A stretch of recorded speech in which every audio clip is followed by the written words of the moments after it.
Hello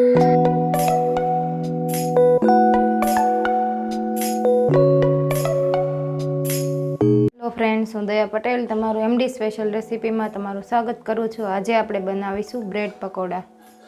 bread pakoda બનાવવા માટે મેં અહીંયા બટેકા લીધેલા છે 500 ગ્રામ। તેને મેં બાફીને આવી રીતે છૂંદો કરી લીધેલા છે। અહીંયા મેં 4 નંગ લીધેલી છે, એને મેં આવી ઝીણી ઝીણી સમારી લીધી છે। એક આદુનો કટકો લીધેલો છે, તેને પણ ઝીણો ઝીણો ખમણી લીધું છે। અને 3 મરચાં લીધેલા છે તીખાસ પ્રમાણે, એને ઝીણા ઝીણા કટિંગ કરી લીધા છે। હવે આપણે આનો વઘાર કરીએ। અહીંયા મેં એક કડાઈ લીધેલી છે। હવે આપણે એમાં 3 ટેબલસ્પૂન જેટલું તેલ ઉમેરીશું।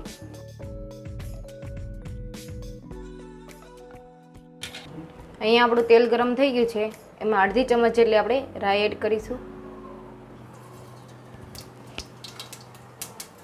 અડધી ચમચ જેટલું આપણે જીરું એડ કરીશું। આપણે અહીંયા મરચાં લીધેલા છે તે એડ કરીશું। આદું છીણેલું, અહીંયા એટલે આપણે કડી પત્તા લીધેલા છે તે એડ કરી દઈએ। હવે આપણે આને બરાબર મિક્સ કરી દઈએ। અડધી ચમચ જેટલી આપણે હિંગ એડ કરીશું। અડધી ચમચ જેટલી હળદર, અડધી ચમચ જેટલી આપણે ધાણા જીરું એડ કરીશું। હવે આપણે આને બરાબર મિક્સ કરી દઈએ। અહીંયા આપણે આટલી ડુંગળી લીધેલી છે તે એડ કરી દઈશું। હવે આપણે આને મિક્સ કરી દઈએ અને આપણે 2 મિનિટ માટે આને રહેવા દઈશું આમને, એટલે ચડી જાય, એકદમ પાણી કલર થઈ જાય ત્યાં સુધી આપણે એને રહેવા દઈશું। અહીંયા સરસ આપણે અહીંયા ડુંગળી કૂક થઈ ગઈ છે। હવે આપણે આમાં મસાલા એડ કરી દઈશું। અડધી ચમચ જેટલી આપણે ખાંડ એડ કરીશું। અડધી ચમચ જેટલો આપણે ગરમ મસાલો એડ કરીશું। સ્વાદ અનુસાર નમક એડ કરીશું। 1 ચમચ જેટલો આપણે લીંબુનો રસ એડ કરીશું। હવે આપણે આને બરાબર મિક્સ કરી દઈએ। તમે ખટાશ પ્રમાણે વધારે લીંબુ ઉમેરી શકો છો। આપણે અહીંયા 1 ચમચ જેટલી આપણે લાલ મરચું એડ કરીશું।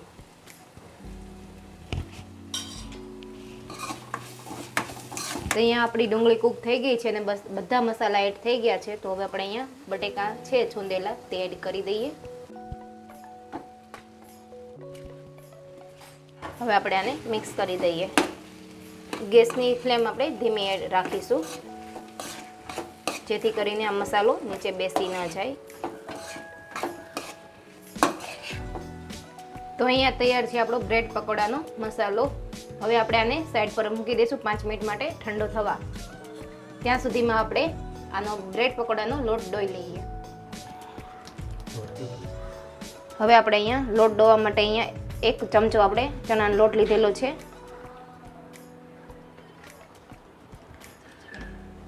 આપણે અહીંયા 2 ચમચા ચણાનો લોટ નાખીશું।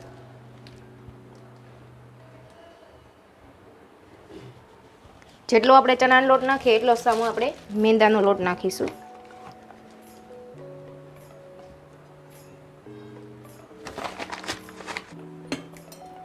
હવે સ્વાદ અનુસાર નમક એડ કરીશું। આપણે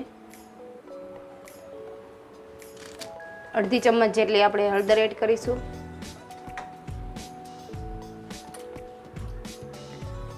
હવે આપણે થોડું થોડું પાણી એડ કરતા રહીશું।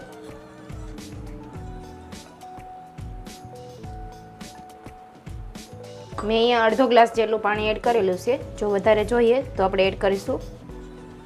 એકદમ આપણે એકસરખું મિક્સ કરીશું। હવે આપણે આને બરાબર મિક્સ કરી દઈશું। આપણે એક જ સાઈડ આવી રીતે હલાવશું અને ગાંઠું ન રહે એવી રીતે આપણે હલાવી દઈશું। બેટર આપણે થોડુંક પતલું રાખીશું, હજી થોડુંક થીક છે વધારે। હવે થોડું આપણે પાણી એડ કરીશું। હવે બરાબર મિક્સ કરી દઈએ।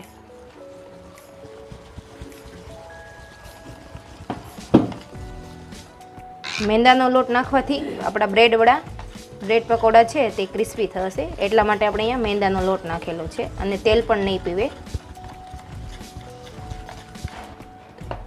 અહીંયા આપણું બેટર રેડી થઈ ગયું છે।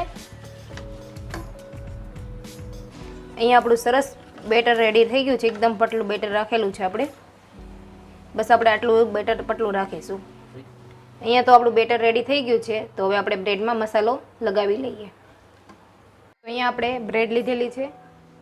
બ્રેડમાં આપણે સેજવાન ચટણી લગાવીશું. તમે અહીંયા ગ્રીન ચટણી પણ લગાવી શકો છો. મેં અહીંયા સેજવાન ચટણી લીધેલી છે, અને તમે ન પણ લગાવો તો પણ ચાલે. આપણે આવી રીતે સેજવાન ચટણી લગાવી દઈશું. બંને પડમાં આપણે લગાવી દઈશું.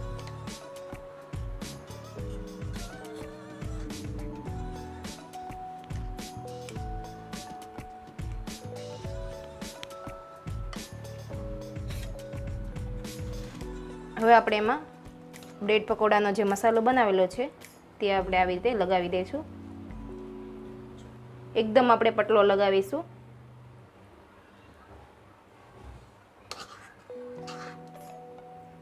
વરસાદની સિઝનમાં બ્રેડ પકોડા ખાવાની મજા જ કંઈક ઓર છે. તમે પણ જરૂર ટ્રાય કરજો ઘરે બનાવવાની એકવાર. એકદમ સહેલી રીતે અને ઝડપથી બની જાય, ઓછા તેલમાં. અહીંયા આપણે બટેકાનો મસાલો બ્રેડ પર લગાવી દીધો છે. હવે આપણે આની પર ચીઝ એડ કરીશું. એકદમ મસ્ત લાગે છે ચીઝ નાખવાથી. Cheese bread pakora, cheese bread pakora એકદમ સરસ લાગશે.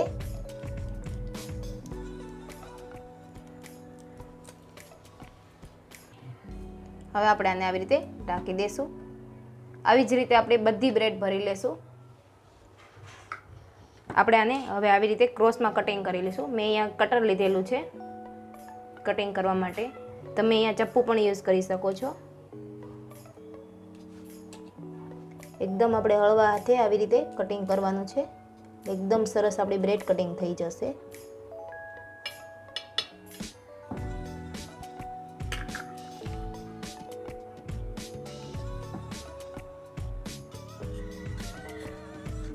અહીંયા મેં તેલ ગરમ કરવા મૂકી દીધું છે. તેલ ગરમ થઈ જાય એટલે આપણે બ્રેડ પકોડામાં તળી લઈશું.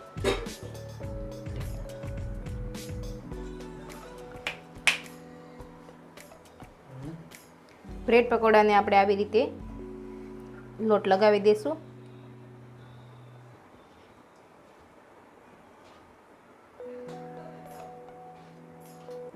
એકદમ આવી રીતે આપણે લગાવીશું અને તેલમાં મૂકીશું.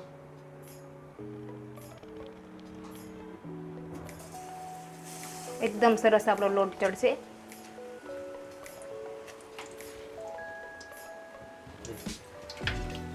સરસ મજાના આપણા પકોડા તૈયાર થઈ રહ્યા છે.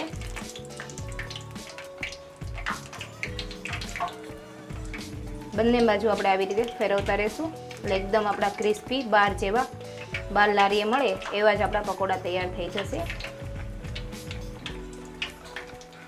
આપણે એને બ્રાઉન કલર થોડોક થવા દઈશું.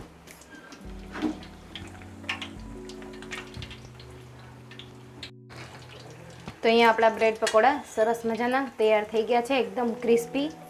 આપણે આવી રીતે ચીપિયાની મદદથી આપણે આવી રીતે લેશું અને ઝારામાં આવી રીતે મૂકી દેશું એટલે તેલ બધું નીતરી જાય અને એકદમ ક્રિસ્પી બનશે. તો તૈયાર છે આપણા અહીંયા બ્રેડ પકોડા. હવે આપણે આને સર્વ કરી લઈએ.